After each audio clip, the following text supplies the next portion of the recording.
उसके दिमाग में मौजूद जानकारी स्पष्ट थी लेकिन सीमित थी, जैसे कोई नक्शा जो एक बहुत लंबी यात्रा की सिर्फ शुरुआत दिखाता हो।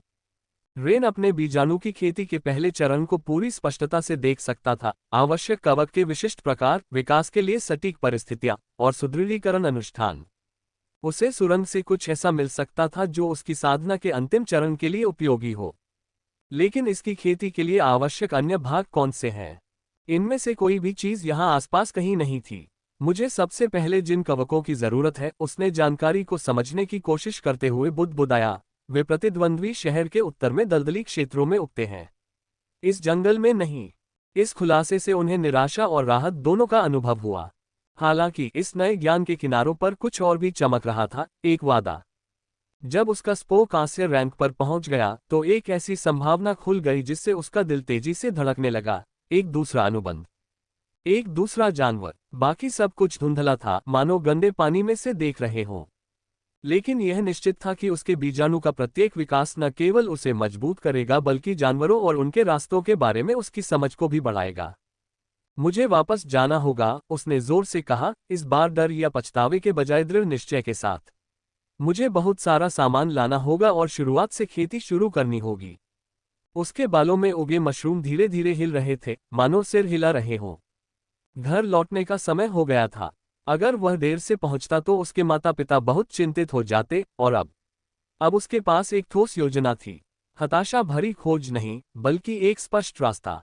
हालांकि सबसे पहले उसे इस गुफा से बाहर निकलने का रास्ता खोजना होगा। इस गुफा में माना की सघनता अविश्वसनीय थी। अगर रेन जल्द ही बाहर नहीं निकला तो उसे जहर हो जाएगा। अपने विस्तारित ज्ञान के बावजूद भी यह उसके लिए एक रहस्य था कि कांस्य वलय में किसी स्थान पर इतनी अधिक माना शक्ति कैसे हो सकती है। वह गुफा से कुछ विशालकाय माना क्रिस्टल लेना चाहता था, लेकिन उनमें से कोई भी ढीला नहीं था। यह एक जटिल संरचना थी, मानो किसी प्राचीन व्यक्ति की रचना हो, न कि कोई प्राकृतिक चीज। चूंकि इस अविश्वसनीय रूप से कठोर संरचना को तोड़ना असंभव था, शायद वह किसी और समय आकर कोशिश कर सकता था। माना क्रिस्टल जितना बड़ा होता जाता था, उतना ही अधिक प्रतिरोधी होता जाता था। उसे निकालने के लिए उसे किसी बहुत शक्तिशाली चीज की आवश्यकता होगी। एक साधारण कुल्हाड़ी से कहीं अधिक शक्तिशाली, शायद कांस्य श्रेणी का मेंटिस भी उसे तोड़ नहीं पाता। पीछे हटने का फैसला किया। रेन ने उस सुरंग का अवलोकन किया जिससे होकर वह आया था। पूर्वजों के बीजाणु अब भी वहीं मौजूद थे, अपनी फीकी सुनहरी चमक के साथ अंधेरे में नाच रहे थे। लेकिन अब वह उन्हें अलग नजरिए से देखने लगा था, उनकी प्रकृति को आश्चर्यजनक स्पष्टता के साथ समझने लगा था। वे स्वभाव से आक्रामक नहीं होते, उसने अपने मन में उमड़ रहे ज्ञान को समझते हुए धीरे से कहा। वे सदियों की शीतनिद्रा के बाद भूख से बेहाल होकर हमला करते हैं, लेकिन उनका असली तरीका यह है कि वह रुक गया। उसके मन में एक विचार आ रहा था। पूर्वज बीजाणु सभी कवकों की तरह बुनियादी व्यवहारिक पैटर्न का पालन करते थे।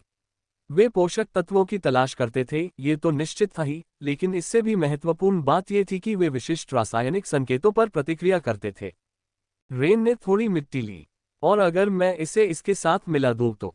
जहां पूर्वज बीजाणु गिरे थे, वहां पीले रंग की फफूंद जम गई, मानो वह उनकी संरचना का विश्लेषण कर रही हो। रेन ने अपनी आंखें बंद कर ली और ध्यान केंद्रित किया। उसके बालों में उगे मशरूम फड़क रहे थे, जिनसे भूरे रंग के बीजाणु निकल रहे थे जो उसके पसीने में मिल रहे थे।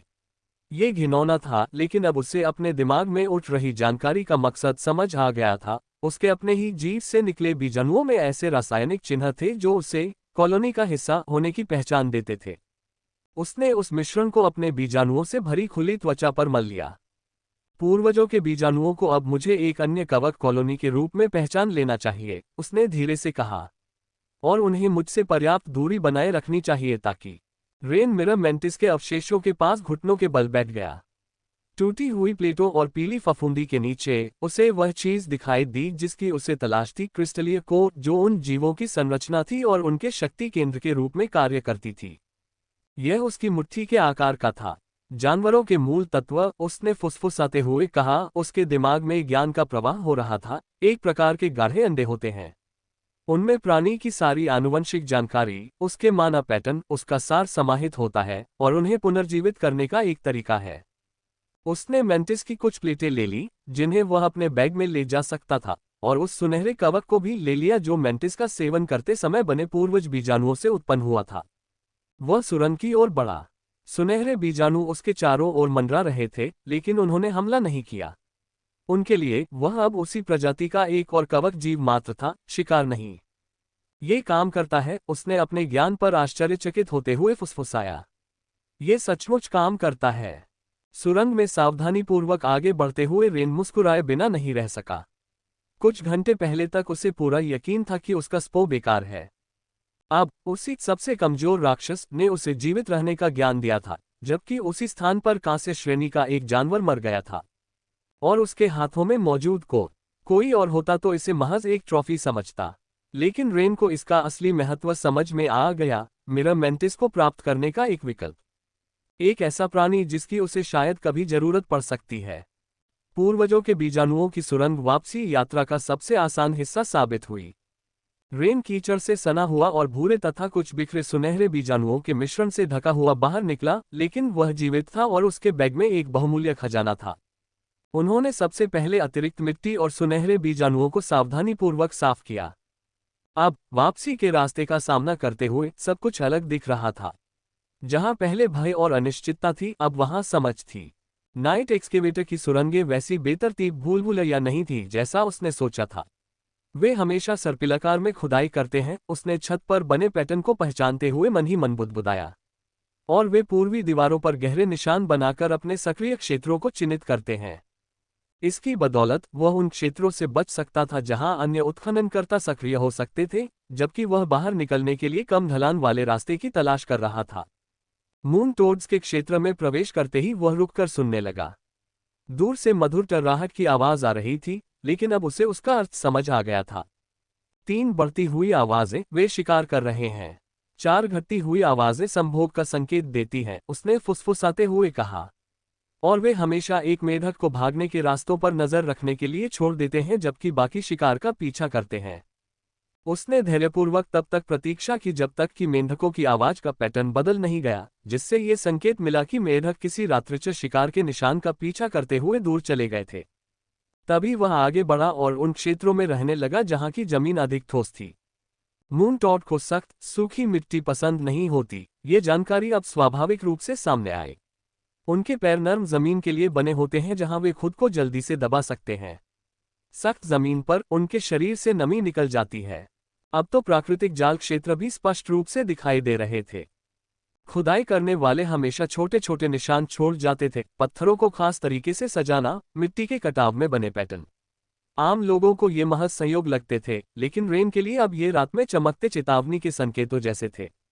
उसके बालों में उगे मशरूम, जो पहले से भी अधिक चमकीले पीले रंग से जगमगा रहे थे, उसके आगे बढ़ने के रास्ते को रोशन कर रहे थे और वह नए आत्मविश्वास से आगे बढ़ रहा था।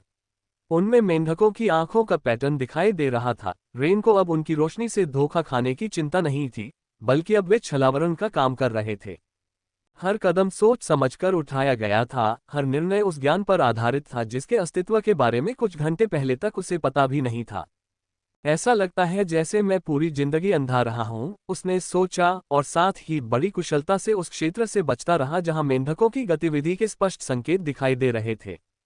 और अब मैं आखिरकार देख सकता हूं। जीवन बचाने के लिए चल रहे उस संघर्ष से शुरू हुई रात ने जानवरों के असली स्वभाव के बारे में एक व्यावहारिक सबक सिखा दिया। और उसका तथाकथित अभिशाप, सबसे कमजोर बीजाणु, इन सभी रहस्यों को समझने की कुंजी साबित हुआ। अंततः जादुई जंगल का अंत उसके सामने प्रकट हुआ। रात के आकाश में मेढक के मूत्र से चमकते हुए अंतिम जादुई पेड़ दिखाई दिए। रेन एक पल के लिए रुका, अनजाने में अपने थैले में मौजूद मेंटिस कोर को छू लिया। वह एक दूसरे जीव की तलाश में निकला था, एक चमत्कार जो उसकी किस्मत बदल सके। उन्हें जो मिला वह कहीं अधिक मूल्यवान था, समझ। जंगल का किनारा नजदीक था। रेन को लगभग 5 किलोमीटर दूरी पर बाहरी इलाके के पहले घर दिखाई दे रहे थे, जिनमें अंधेरे में छोटी छोटी बत्तियां टूटे हुए तारों की तरह टिमटिमा रही थीं। जल्द ही उसे अपने कर्मों का फल भुगतना पड़ेगा। वह एक पल के लिए रुका और अपने द्वारा प्राप्त खजाने को रखने वाले बैग को ठीक करने लगा। वह इन सब बातों की व्याख्या कैसे करेगा? खरोंचे, कीचड़, सुनहरी फफूंद, प्लेटें, कोर। शायद वह अपनी खिड़की से अंदर घुस सकता था और अंधेरे में हुई एक हलचल ने उसे स्तब्ध कर दिया। एक पल के लिए उसे लगा कि वे अपने इलाके से निकाले गए मेढक हैं। खतरनाक, क्योंकि इतने भूखे और ऊर्जाहीन होने के कारण वे सामान्य से अलग व्यवहार करेंगे। लेकिन जंगल के किनारे दो आकृतियां हिलती डुलती दिखीं, एक के हाथ में एक धुंधला सा दीपक था। इतनी दूरी से भी उसने उनके चलने का तरीका पहचान लिया। वे राक्षस नहीं, बल्कि उसके माता पिता थे। उसके पिता आगे आगे चल रहे थे, एक हाथ में कुदाल और दूसरे हाथ में उनका परिपक्व पौधा युद्ध के लिए तैयार था। उसकी माँ उनके ठीक पीछे पीछे चल रही थी, उसकी लताएं धीरे धीरे जमीन पर फैल रही थीं, रक्षा के लिए तैयार। बेशक इससे उसके रास्ते का पता चल जाता और वह जिस दिशा में गया था वह भी स्पष्ट हो जाता। वो नक्शा। जैसे ही उन्हें पता चला कि रेन अपने कमरे में नहीं है, उसके पिता को नक्शे की अनुपस्थिति तुरंत पता चल जाती। उन्होंने कितनी बार रेन को नक्शे का अध्ययन करते और दवा की तलाश में किए गए उस जोखिम भरे अभियान के बारे में जानकारी मांगते हुए देखा था। ये स्पष्ट था कि जिस बच्चे को सबसे कमजोर बीजाणु मिला था वह आशा की तलाश कहाँ करेगा। रेन ने अंधेरे में उनकी हलचल को देखा। अपनी शारीरिक बनावट के बावजूद वे उस तालमेल से काम कर रहे थे जो वर्षों के साथ काम करने से ही आ सकता था। उसने उन्हें पहले भी रसोई में इस तरह पूरी तरह तालमेल बिठाकर काम करते देखा था, पर अब अपने नए ज्ञान के कारण वह इसे और अधिक स्पष्ट रूप से देख सका। कैसे उसके पिता का पौधा हलचल का पता लगाने के लिए विशिष्ट तरीकों से फैलता था, कैसे उसकी माँ की लताएं आसपास की जड़ों के साथ सटीक रक्षात्मक पैटर्न बनाती थीं। केवल परिपक्व लौह श्रेणी के जानवरों के साथ भी उन्होंने प्रभावी तकनीकें विकसित कर ली थीं। उसके बालों में उगे मशरूम और भी तेजी से चमकने लगे। वह थका हुआ था, कीचड़ और भूरे बीजों से सना हुआ था, लेकिन जीवित था। और अब उसे आने वाली चुनौतियों का सामना करना ही था। Pub future ads. उसके पास कोई विकल्प नहीं था। उसने प्रकाश की ओर एक कदम बढ़ाया। बस एक थ्रो। उसके बालों में उगे मशरूमों की पीली चमक ने उसकी पोल खोल दी। देखो, उसके पिता ने फुसफुसाते हुए कहा। मैदान के इतने करीब मौजूद मेढक रेन पर हमला कर सकता था। लताएं आश्चर्यजनक गति से हिल रही थीं और रेन को अपनी मां के पौधों की जानी पहचानी पकड़ अपने चारों ओर महसूस हुई। एक पल के लिए उसने सोचा कि वह समझाए कि परिपक्व लौह श्रेणी की लताओं का विकास पैटर्न कैसा होता है। रेन। उसकी मां की चीख ने उसके विचारों को भंग कर दिया। लताएं तुरंत ढीली पड़ गईं। रेन ने सबसे बुरे हालात के लिए खुद को तैयार कर लिया था। अब वह दर्जनों जानवरों की जीव विज्ञान की जानकारी रखता था, सबसे जटिल व्यवहारिक पैटर्न को समझता था, लेकिन उसे यह नहीं पता था कि आने वाली स्थिति से कैसे निपटना है। उसे पता था कि सजा बहुत कड़ी होगी। उसने अपने पिता का बहुमूल्य नक्शा चुरा लिया था, आधी रात को भाग गया था और सबसे पहले उसकी माँ उसके पास पहुंची और अपने आलिंगन की शक्ति से उसे लगभग गिरा ही दिया। उसके पिता एक पल बाद पहुंचे और उन दोनों को अपनी बाहों में भर लिया। वह थे। रो रही हो मेरा बच्चा, उसकी मां सिसकते हुए बोली और उसे इतनी जोर से गले लगा लिया कि वह मुश्किल से सांस ले पा रहा था। मेरा नन्हा सा बच्चा। हमने सोचा था। उनके पिता वाक्य पूरा नहीं कर सके, उनकी आवाज कांप रही थी। रेन एकदम स्थिर खड़ी रही, प्रतीक्षा करती रही। किसी भी क्षण चीख पुकार शुरू हो सकती थी, डांट फटकार और उसकी लापरवाही के लिए उसे मिलने वाली सजा। वह जानता था कि वह इसके लायक है। उसने बिना सोचे समझे काम किया था। उसने मुझे बहुत खेद है, उसकी मां ने आंसुओं के बीच फुसफुसाते हुए कहा। अगर हमने आपको बेहतर स्कूल दिलाने के बजाय बेहतर अंडा दिलाने का विकल्प चुना होता, भले ही आप उसे ठीक से विकसित न कर पाते, हमें तुम्हारे भविष्य को इस तरह दांव पर नहीं लगाना चाहिए था, उसके पिता ने कांपती आवाज में कहा। हमें इतनी निश्चितता से यह विश्वास नहीं करना चाहिए था कि तुम्हें भी वही पौधे मिलेंगे जो हमें मिले थे जब मैं बीमार पड़ा था। तब हमें। रेन ने हैरानी से पलकें झपकाईं। क्या वे खुद को दोषी ठहरा रहे थे? लेकिन मैं। उसने समझाने की कोशिश की। मैं ही तो भागा था। मैंने ही नक्शा चुराया था। मैंने ही। उसके पिता ने उसे और कसकर गले लगा लिया। हमने ही आपको इस स्थिति तक पहुंचाया है, अपनी अपेक्षाओं से। अपनी नहीं। रेन ने पीछे हटकर उनकी ओर देखा। आपने मेरे लिए सब कुछ बेच दिया, यहां तक कि घर भी। मुझे सबसे अच्छे स्कूल में दाखिला दिलाने के लिए, मुझे एक अंडा दिलाने के लिए, कोई भी अंडा दिलाने के लिए इतनी मेहनत की, और मैं। Pub future ads. उसकी आंखों से आंसू बहने लगे जो कीचड़ और बचे हुए भूरे कणों में मिल गए।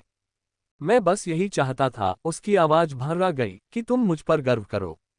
हमेशा से ऐसा ही रहा है, उसकी मां ने फुसफुसाते हुए धीरे से उसका गंदा चेहरा साफ किया। हमेशा से। उस रात कोई चीख पुकार नहीं हुई, कोई दंड या कड़ी फटकार नहीं। 12 चंद्रमाओं के प्रकाश में केवल 3 लोग एक दूसरे को गले लगाए हुए थे, साथ में रो रहे थे, जबकि रेन के बालों में उगे मशरूम गिरे हुए तारों की तरह धीरे धीरे चमक रहे थे। और आह्वान समारोह के बाद पहली बार रेन को एक ऐसी बात समझ में आई जो जानवरों के बारे में किसी भी ज्ञान से उसे नहीं सिखाई जा सकती थी। उसके माता पिता का प्यार किसी भी निराशा से अधिक मजबूत, किसी भी असफलता से अधिक गहरा था। ये बिना शर्त था। मैदानों को पार करते हुए वापस आने का रास्ता खामोश था, केवल उसकी माँ की धीमी, संयमित सिसकियों की आवाज ही सुनाई दे रही थी जब वह उसका हाथ पकड़े हुए थी। मानो उसे डर हो कि अगर वह उसे छोड़ देगी तो वह गायब हो जाएगा। घर पर उनकी प्रार्थना के उपलक्ष्य में तैयार किया गया भोज अभी भी मेज पर रखा था, जो अब ठंडा हो चुका था। उसकी माँ ने तुरंत उसे दोबारा गर्म करना शुरू कर दिया। यह जरूरी नहीं है, रेन ने कहना शुरू किया, लेकिन वह पहले ही रसोई में जा चुकी थी। तुम्हें भूख लगी होगी, उसने काम करते हुए आंसू पोंछते हुए जोर देकर कहा। तुम इतनी देर रात बाहर रहे हो। खुद उसे भी आश्चर्य हुआ जब कमरे में दोबारा गर्म किए गए स्टू की खुशबू फैल गई तो उसके पेट से जोरदार आवाज आए।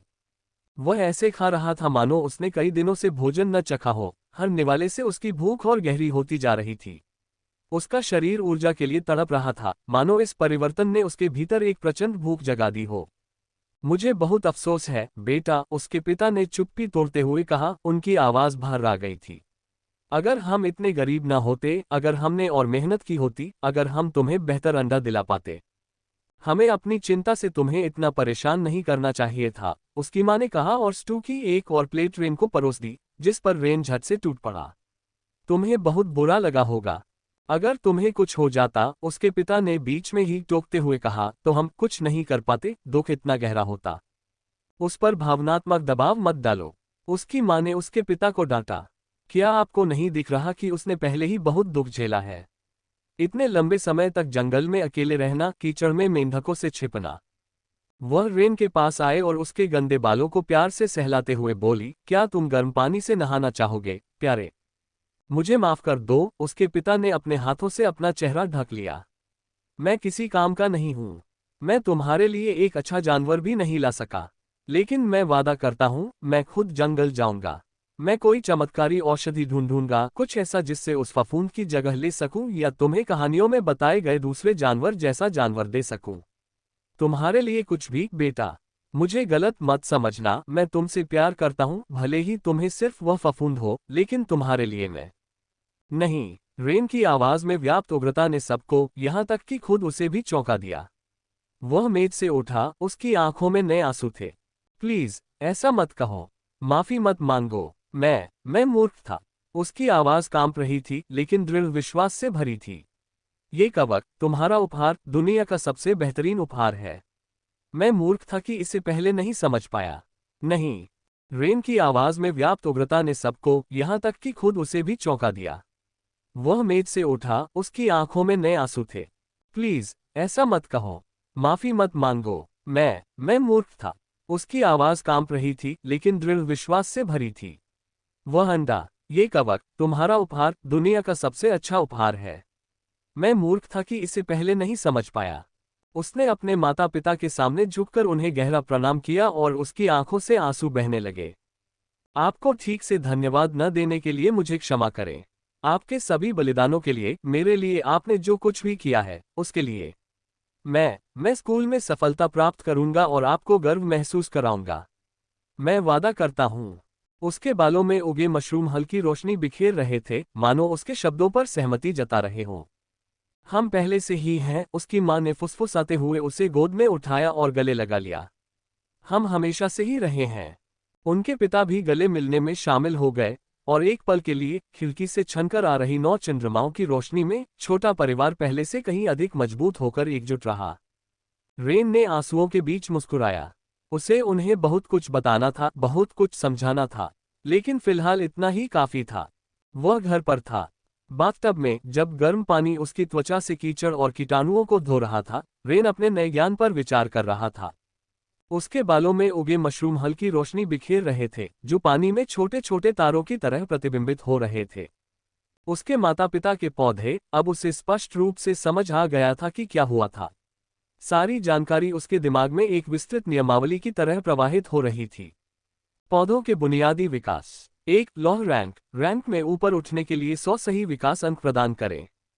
2. यदि बिना किसी विशिष्ट निर्देश के 1000 अंक जमा हो जाते हैं, अपरिपक्वता। 3 परिणाम, कमजोर अंकुरण की मध्यवर्ती परिपक्वता अवस्था आयरन श्रेणी में उपलब्ध एकमात्र मार्ग। उनके माता पिता के पास कोई विकल्प नहीं था। विकास के मार्गों के ज्ञान के अभाव में, युवावस्था में उचित खेती की तकनीक खरीदने के संसाधनों के अभाव में, उनके पौधों ने सीमा तक पहुंचने तक बेतरतीब ढंग से विकास अंक संचित किए। एक बार जब वे 1000 अंक तक पहुंच गए तो परिपक्वता अपरिहार्य थी। अवास्तविक संभावित मार्ग। कांस्य रैंक। कांस्य 1 सामान्य पौध, कांस्य 2 मजबूत पौधा, रजत रैंक। सिल्वर 1 कमजोर पौधा, सिल्वर 2 सामान्य पौधा, सिल्वर 3 मजबूत पौधा। जब रेन इस जानकारी की समीक्षा कर रहा था तब पानी ठंडा हो गया। यह एक साथ ही दिलचस्प और दुखद था। उनके माता पिता ने बहुत मेहनत की थी, लेकिन सही ज्ञान के बिना, विकास के रास्तों को समझे बिना। रेन बाथटब में सीधी होकर बैठ गई। अब कोई रास्ता नहीं बचा था, लेकिन एक विकल्प था। उनके मन में ज्ञान स्पष्ट और सटीक रूप से प्रकट हुआ। 1000 दिनों की विधि, पौधे का वास्तविक परिपक्वता। जिन परिपक्व पौधों को हर कोई जानता था वे वास्तव में एक मध्यवर्ती अवस्था थे, एक कोकून जो खिलने की प्रतीक्षा कर रहा था।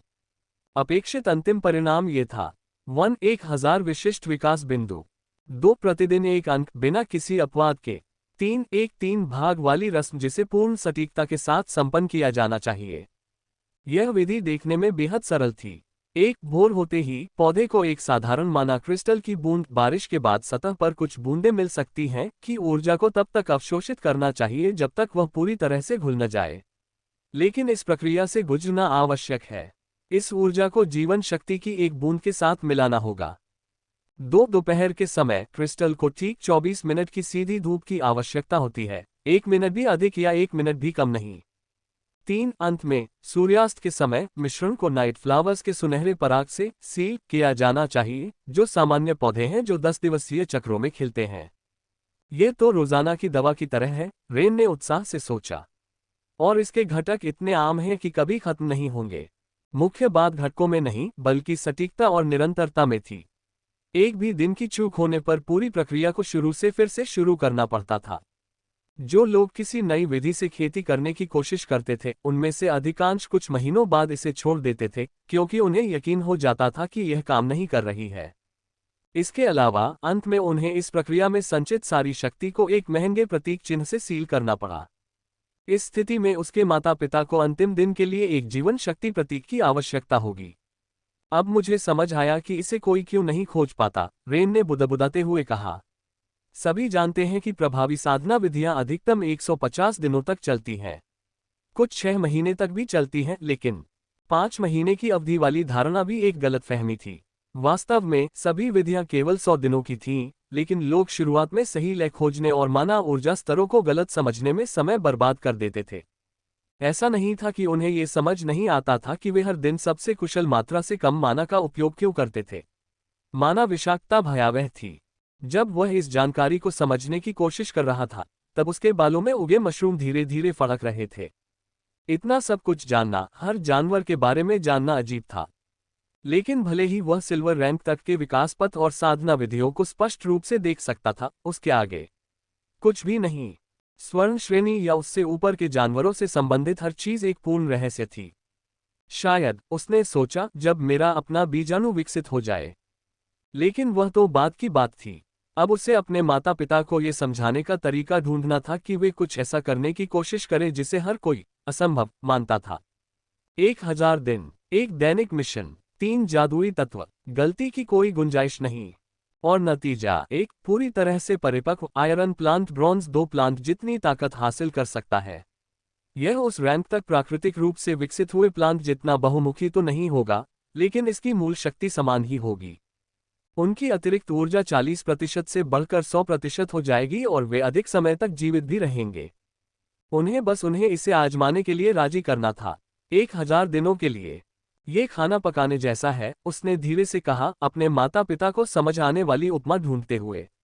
आपके पास बेहतरीन सामग्री हो सकती है, लेकिन सही नुस्खा न हो तो। वह पानी में और गहराई तक डूब गया और अपनी परछाई में मशरूमों के बदलते रंगों को ध्यान से देखने लगा। उन्हें यह साबित करने का कोई न कोई तरीका तो होना ही चाहिए कि वह मनगढ़ंत कहानियां नहीं सुना रहा था। उन्हें यह दिखाने के लिए कि वह वास्तव में उन चीजों को समझता था जो किसी 10 साल के बच्चे को नहीं पता होनी चाहिए। लेकिन सबसे पहले उसे अपनी शक्तियों को बेहतर ढंग से समझना था। अन्य जीवों के बारे में जानकारी उसके दिमाग में स्वाभाविक रूप से प्रवाहित होती थी, लेकिन इसकी भी सीमाएं थीं। धुंधली सीमाएं जहां ज्ञान अनिश्चितता में विलीन हो जाता था। एक एक कदम करके उसने फुसफुसाते हुए कहा। उसे याद आया कि उसके पिता भी कोई विशेष रूप से जटिल व्यंजन बनाते समय हमेशा यही बात कहते थे। जब वह आखिरकार स्नानघर से बाहर निकला तो उसके बालों में लगे मशरूमों से पानी टपक रहा था। धुंधले पुराने दर्पण में उसकी परछाई उसे घूर रही थी। लाल बालों और हरी आंखों वाला एक छोटा, दुबला पतला लड़का जिसके बालों में चमकदार मशरूम लगे थे। किसी को विश्वास नहीं होगा कि यह बच्चा विशेष हो सकता है। उसे इसे साबित करना होगा। रेन सुबह की पहली किरण के साथ जागा। उसके बालों में उगे मशरूम हल्की रोशनी बिखेर रहे थे। 6 दिन बाद वह 8 साल के लंबे सफर के लिए स्कूल जाने वाला था, लेकिन जाने से पहले उसे यह सुनिश्चित करना था कि उसके माता पिता ये रस्म शुरू कर दें। उसने उन्हें रसोई में काम के एक और दिन की तैयारी करते हुए पाया। उनके चेहरों पर पिछली रात के रोने के निशान अभी भी दिख रहे थे। माँ, पिताजी, उसने बगीचे में वर्षों से जमा किए दर्जनों माना क्रिस्टल दिखाते हुए उनका ध्यान अपनी ओर खींचा। स्कूल जाने से पहले क्या आप मुझसे एक वादा कर सकते हैं? कृपया और भी उपन्यास पढ़ें ताकि हम अध्यायों को जल्दी अपडेट कर सकें। बहुत बहुत धन्यवाद। भोर की पहली किरण के साथ जागा। उसके बालों में उगे मशरूम हल्की रोशनी से जगमगा रहे थे। उन्होंने विकास के मार्गों और सत्ता के रास्तों के सपने देखे थे, लेकिन उस सारी जानकारी के बीच एक सरल विचार स्पष्ट रूप से सामने आया था। उनके माता पिता रसोइया थे। उसने जल्दी से कपड़े पहने और रसोई में चला गया। जैसा कि उम्मीद थी, उसके माता पिता पहले से ही वहां मौजूद थे और दिन की रोटी तैयार कर रहे थे। पापा, उसने धीरे से पुकारा, क्या मैं आपसे खाना पकाने के बारे में कुछ पूछ सकता हूँ? उसके पिता आश्चर्यचकित होकर मुड़े। रेन ने खाना पकाने की तकनीकी बारीकियों में कभी ज्यादा दिलचस्पी नहीं दिखाई थी, और हालांकि वह हमेशा मदद करता था, लेकिन वह सीखने के लिए ऐसा नहीं करता था। रेन ने आगे कहा, जब आप ब्रेड बनाते हैं तो आप आटे को ठीक 12 घंटे के लिए आराम करने क्यों देते हैं? अच्छा, उसके पिता मुस्कुराए, जो हमेशा अपने बेटे के साथ अपना ज्ञान साझा करने में प्रसन्न रहते थे। प्राकृतिक खमीर को इसी समय की आवश्यकता होती है। और अगर कोई आपसे कहे कि आपको सिर्फ 2 घंटे चाहिए। उसके पिता ने भौहें चढ़ा लीं। ये वैसे काम नहीं करेगा। किण्वन के लिए। आपको कैसे मालूम? क्योंकि मैंने इसे आजमाया है। सभी बेकर्स ने इसे आजमाया है। हम पहले शॉर्टकट ढूंढते हैं, लेकिन समय के साथ आप सीखते हैं कि कुछ प्रक्रियाओं को बस अपना समय चाहिए होता है। रेन मुस्कुराए। और अगर कोई आपसे कहे कि आप अपना समय बर्बाद कर रहे हैं, कि 12 घंटे बहुत ज्यादा हैं, कि कोई भी इतनी देर तक इंतजार नहीं करता, तब उनके पिता ने हाथ बांधते हुए कहा, मैं उन्हें 2 रोटियां दिखाऊंगा, एक 2 घंटे आराम के बाद और दूसरी 12 घंटे आराम के बाद। परिणाम में ही प्रमाण है। भले ही सब लोग कहें कि इतना लंबा इंतजार करने के लिए तुम पागल हो। उसके पिता की आंखों में समझदारी की एक झलक दिखाई दी। ये रोटी के बारे में तो नहीं है ना? माँ, पिताजी, रेन ने उनका ध्यान आकर्षित करते हुए कहा। उसके हाथों में सैकड़ों छोटे छोटे माना क्रिस्टल थे जिन्हें उसने वर्षों से इकट्ठा किया था। स्कूल जाने से पहले क्या आप मुझसे एक वादा कर सकते हैं? इतने छोटे माना क्रिस्टल ज्यादा कीमती नहीं थे। एक अच्छी रोटी खरीदने के लिए लगभग 5 की जरूरत होती थी। लेकिन रेन उन्हें लगभग 500, लगभग $50, अगर आप पूछने की जरूरत महसूस करें तो, मैं दे रहा था, जो एक बच्चे के लिए काफी बड़ी रकम थी। उसके माता पिता ने एक दूसरे की ओर देखा। जब कोई बच्चा कुछ ऐसा कहने वाला होता है जिससे बड़ों का दिल टूट जाएगा, तो वे इस तरह की निगाहें आपस में मिलाते हैं। मुझे आपके पौधों को मजबूत बनाने का एक तरीका मिल गया है, रेन ने गले में अटकी गांठ के बावजूद आत्मविश्वास से बोलने की कोशिश करते हुए कहा। यह एक ऐसी विधि है जिसमें 1000 दिन लगते हैं, लेकिन रेन ने दृढ़ता से कहा, मैं वादा करता हूं कि अगर तुम मुझ पर भरोसा करोगे और 1000 दिनों तक ठीक वही करोगे जो मैं तुम्हें बताता हूं, तो तुम्हारे पौधे कांस्य श्रेणी के दूसरे दर्जे के जानवर की शक्ति तक पहुंच जाएंगे। बेटा, उसके पिता ने संशय से कहना शुरू किया। जैसे रोटी, पिताजी। परिणाम में ही पता चलेगा। ओह प्यारे, उसकी माँ उसके सामने घुटनों के बल बैठ गई। उसकी आंखें फिर से नम हो गईं। मुझे पता है यह असंभव लगता है, रेन ने जल्दी से आगे कहा। लेकिन आपको बस इसे हर दिन ग्रहण करना है। इन माना क्रिस्टल के साथ, और वह समझ गया कि वे क्या सोच रहे थे। उनका छोटा बेटा, जो खुद को और उन्हें ये समझाने की पूरी कोशिश कर रहा था कि सब कुछ ठीक हो जाएगा, कि उसका कमजोर कवक और उनके परिपक्व पौधे दुखमय भविष्य का संकेत नहीं देते। कृपया, उसने फुसफुसाते हुए कहा। बस बस मुझसे वादा करो कि तुम इसे आजमाओगे। 1000 दिनों तक। उसके पिता ने हाथ के पिछले हिस्से से आंसू पोंछे। बेटा, भले ही आपको मेरी बात पर यकीन न हो, भले ही आपको यह मूर्खतापूर्ण लगे, बस बस कर दीजिए, कृपया। उसके माता पिता ने एक बार फिर एक दूसरे की ओर देखा। इस बार उनके चेहरे पर दर्द और प्यार का ऐसा गहरा मिश्रण था कि रेन को लगा जैसे उसका दिल टूट गया हो। जरूर करेंगे, उसकी मां ने उसे गले लगाया। उसकी आवाज कांप रही थी। हर दिन, बिना किसी चूक के। 1000 दिन, उसके पिता ने सिर हिलाते हुए कहा और गले लग गए। हम वादा करते हैं। उसके पिता ने पहले एक माना क्रिस्टल को देखा, फिर अपने पौधे को देखा। हमें क्या करना होगा? रेन जानता था कि वे बस नाटक कर रहे हैं। उन्हें लगता था कि सबसे कमजोर जानवर होने के सदमे से उबरने का यह उसका तरीका है। उस सदमे से उबरने का तरीका है जब उसे स्कूल जाना पड़ेगा, जहां सालों तक उसका मजाक उड़ाया जाएगा। लेकिन उन्होंने कोशिश करने का वादा किया था। उन्होंने उससे किया वादा कभी नहीं तोड़ा था। और फिलहाल इतना ही काफी था। पिछले 6 दिन क्रिस्टल को संसाधित करने के तरीके के बारे में विस्तृत निर्देशों और प्रथाओं में ही बीत गए थे। उसके माता पिता ने हर कदम को पूरी लगन से निभाया, जिससे रेन का दिल टूट गया। इसलिए नहीं कि उन्हें विश्वास था कि यह सफल होगा, बल्कि इसलिए कि वे अपने बेटे की आंखों में उम्मीद को फीका पड़ते हुए नहीं देख सकते थे। अब रेन के पास उन्हें 2 जीवन शक्ति के प्रतीक दिलाने के लिए 2 साल का समय था। उसे लगभग 20,000 क्रिस्टल खर्च करने होंगे या कोई और रास्ता ढूंढना होगा। वह इसे हासिल करने का तरीका ढूंढेगा। अगर स्कूल वैसा ही है जैसा उन्होंने कहा था, तो शायद यह इतना मुश्किल नहीं होगा, या शायद होगा भी। अब अपना अंतिम सामान पैक करते समय रेन ने मन ही मन अपने बीजाणु के विकास के लिए आवश्यक शर्तों की समीक्षा की। ये घटक उसके माता पिता को आवश्यक माना क्रिस्टल और पराग की तुलना में कहीं अधिक मांग वाले थे। सौभाग्य से शाही साधना एवं विकास अकादमी कोई साधारण विद्यालय नहीं थी। ये शहर के 3 सबसे प्रतिष्ठित संस्थानों में से एक थी, शायद सबसे प्रतिष्ठित ही थी, जिसमें विशाल प्रयोगशालाएं, हजारों विशिष्ट साधना तकनीकें थीं, और अफवाहों के अनुसार इसके परिसर में प्राचीन खंडहर भी मौजूद थे। क्या तुमने सब कुछ तैयार कर लिया है? उसकी मां ने दरवाजे से पूछा। उसके हाथ में खाने का एक पैकेट था जो उसने उसकी यात्रा के लिए तैयार किया था। रेन ने सिर हिलाया और अनजाने में अपने बैग में प्लेटों और सुनहरे कवक के बगल में रखे मेंटिस कोर को छू लिया। उन्हें इस बात पर यकीन नहीं हो रहा था कि उसने ये चीजें कैसे हासिल की, हालांकि उन्होंने ऐसा होने का नाटक किया। भला वे ऐसी बात पर कैसे यकीन कर सकते थे? जब उसने आखिरी बार अपने माता पिता को गले लगाया, तो उसके बालों में उगे मशरूम हल्की रोशनी से जगमगा उठे। 1 साल में, जब वह वापस लौटेगा, तब तक उनके पौधे अनुष्ठान का लगभग 1/3 हिस्सा पूरा कर चुके होंगे। और 3 साल से भी कम समय में, हालांकि उन्हें अभी यह संभव नहीं लग रहा था, वे एक ऐसी शक्ति प्राप्त कर लेंगे जो उनके जीवन को बदल देगी।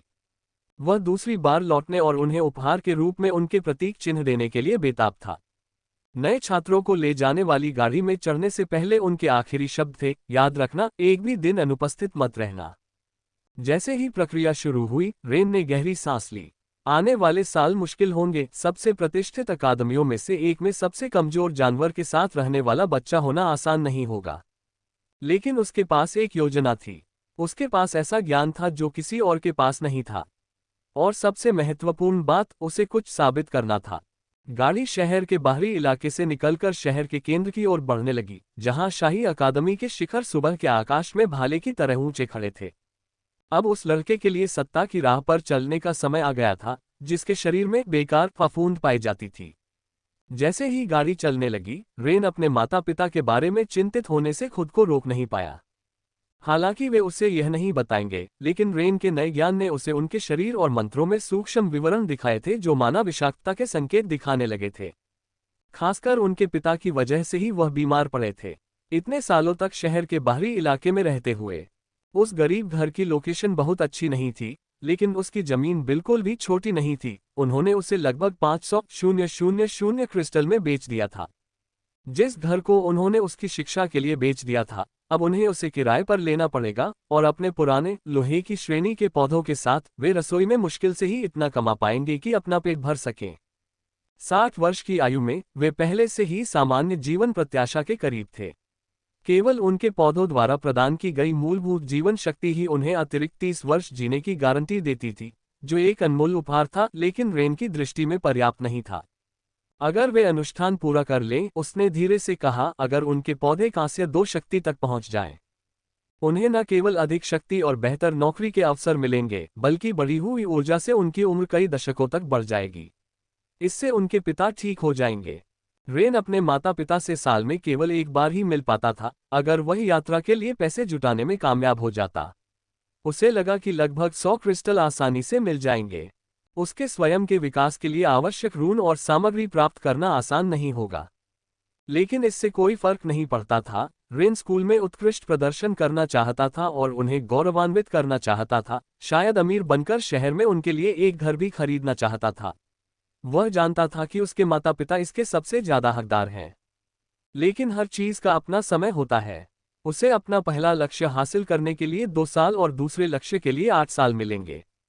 स्नातक होने से पहले कुल 8 बार आना होगा। अनुष्ठान में उनकी प्रगति की पुष्टि करने और यह सुनिश्चित करने के लिए कि उन्होंने प्रत्येक चरण का सही ढंग से पालन किया है, उन्हें 8 अवसर मिलेंगे।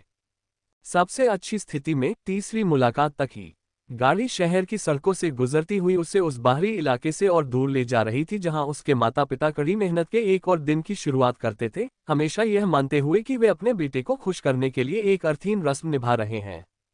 रेन की उंगलियां अनजाने में उसके बैग में रखे मेंटिस कोर पर फिरने लगीं। उसके दिमाग में अपने खुद के स्पो के बारे में जानकारी प्रवाहित हो रही थी, लेकिन इससे पहले कि वह इसे प्राप्त कर सके, उसे इसे एक अंडे में बदलना होगा और अपने कवच को कांस्य श्रेणी में विकसित करना होगा।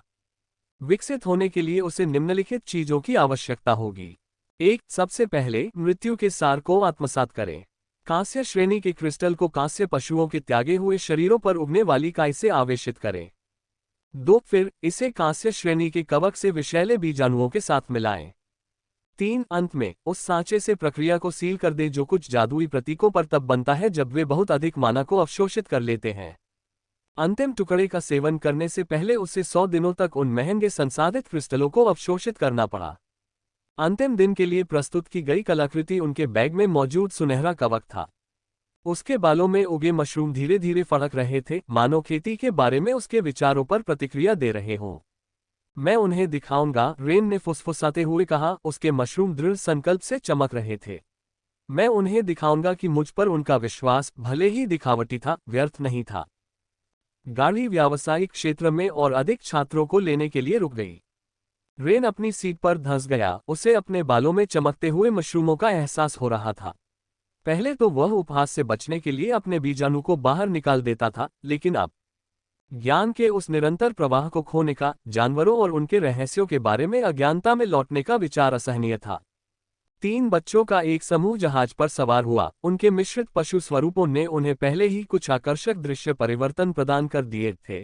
धातु के पंजे, बाघ के निशान, चमकदार शल्क। उसे देखकर वे रुक गए। अरे देखो कौन आया है, सबसे लंबे लड़के ने मुस्कुराते हुए कहा, जो बाघ जैसे दिखने के कारण बिल्ली जैसी शक्ल वाला था। सड़ता हुआ लड़का, क्या ये तुम्हारे सिर पर चमकते हुए मशरूम है? समूह की इकलौती लड़की ने नाक सिकोड़ी। क्या तुम इन्हें कम से कम छुपा नहीं सकते? ये बहुत घिनौना है। उसे छोड़ दो, तीसरे ने हंसते हुए कहा। उसकी हरी खाल चमक रही थी। शायद वह अपने अंदर के जानवर को भी ठीक से काबू नहीं कर पाता है ना। सड़े हुए लड़के, तुम्हारा बीजाणु इतना कमजोर है कि हिलने के लिए उसे तुम्हारे सिर से चिपकना पड़ता है। गाड़ी हंसी से गूंज उठी। रेन ने अपनी मुट्ठियां भींच ली। उसके दिमाग में यह बात कौंध गई। पहले लड़के का आध्यात्मिक बाघ कांस्य प्रथम श्रेणी पर अपनी सीमा तक पहुंच जाएगा और अपनी मूल साधना में एक दोष के कारण आगे विकसित होने में असमर्थ होगा। अपने आध्यात्मिक बाघ को एक परिपक्व सांसारिक बाघ में परिवर्तित करना। सिल्वर 3 पर ग्रेटर स्पेक्ट्रल टाइगर तक पहुंचने के बजाय लड़की के जानवर एक छोटे अग्निबाज में उसके माना अवशोषण पैटर्न में एक दोष था जो कांस्य 2 पर उसके अग्नि नियंत्रण और विकास को सीमित कर देगा। अपने लेसर फायर ईगल को परिपक्व रेड ईगल में परिवर्तित करना। सिल्वर 3 पर ग्रेटर सन ईगल बनने के बजाय। और तीसरे लड़के का तराजू। लेकिन अब वह ज्ञान बेकार था। उनकी पशु साधना विधियों में खामियों और सीमाओं को देखकर भी कुछ न कह पाने के कारण दर्द और बढ़ गया, क्योंकि ऐसा करने पर लोग पागल समझेंगे। कम से कम मेरे मशरूम तो चमकते हैं, उसने आखिरकार कहा। उसकी आवाज उम्मीद से ज्यादा दृढ़ थी। तुम्हारे आध्यात्मिक बाग में साधना की कमी है जिसके कारण उसकी खाल अपारदर्शी है। गाड़ी में सन्नाटा छा गया। बाघ का लड़का उसे आश्चर्य और क्रोध दोनों भावों से देख रहा था। क्या कहा आपने? कुछ नहीं। रेन खिड़की की ओर मुड़ गया। बस इतना कि शायद तुम्हें मेरे मशरूमों से ज्यादा अपने अंदर के जानवर की चिंता करनी चाहिए। खेती के बारे में तुझे क्या पता, सड़े हुए लड़के। वह गुर्राया। उसके बिल्ली जैसे चेहरे पर गुस्से की तीव्रता बढ़ गई। तेरे इस नश्वर बीजाणु में तो वास्तविक विकास भी नहीं है। ये तो जानवर कहलाने लायक भी नहीं है। ज्ञान की आग रेन के मन में भड़क रही थी, उसे और अधिक बताने के लिए उकसा रही थी, ये समझाने के लिए कि बाघ की साधना उसके भविष्य के विकास को कैसे प्रभावित करेगी और उसे ये दिखाने के लिए कि वह कितना मूर्ख था। लेकिन उसने अपनी जबान पर लगाम लगा ली। मैं तो बस वही कह रहा हूं जो मुझे दिख रहा है, उसने धीरे से कहा। क्या देख रहे हो? लड़के ने उसे कमीज का कॉलर पकड़कर खींच लिया। मैं तुम्हें दिखाता हूं कि मैं क्या देख रहा हूं। एक कमजोर आदमी जिसके सिर पर मशरूम उगे हैं और जिसे उसकी औकात सिखाने की जरूरत है। उनके साथी हंसते हुए उनके चारों ओर एक घेरा बना लिया। गाड़ी अचानक छोटी और घुटन भरी लगने लगी थी। देखो, ये तो कांप भी रहा है, चील लड़की ने मजाक उड़ाते हुए कहा। कितना प्यारा है ना? रेन डर से नहीं कांप रहा था, वह हताशा से कांप रहा था। उसे उनके जानवरों की खामियां इतनी स्पष्ट रूप से दिखाई दे रही थीं। चील के पंखों में अनियमित माना पैटर्न, दूसरे लड़के के हरे शिल्कों में अस्थिरता। जब आप हारने वाले हों तो ये जानकारी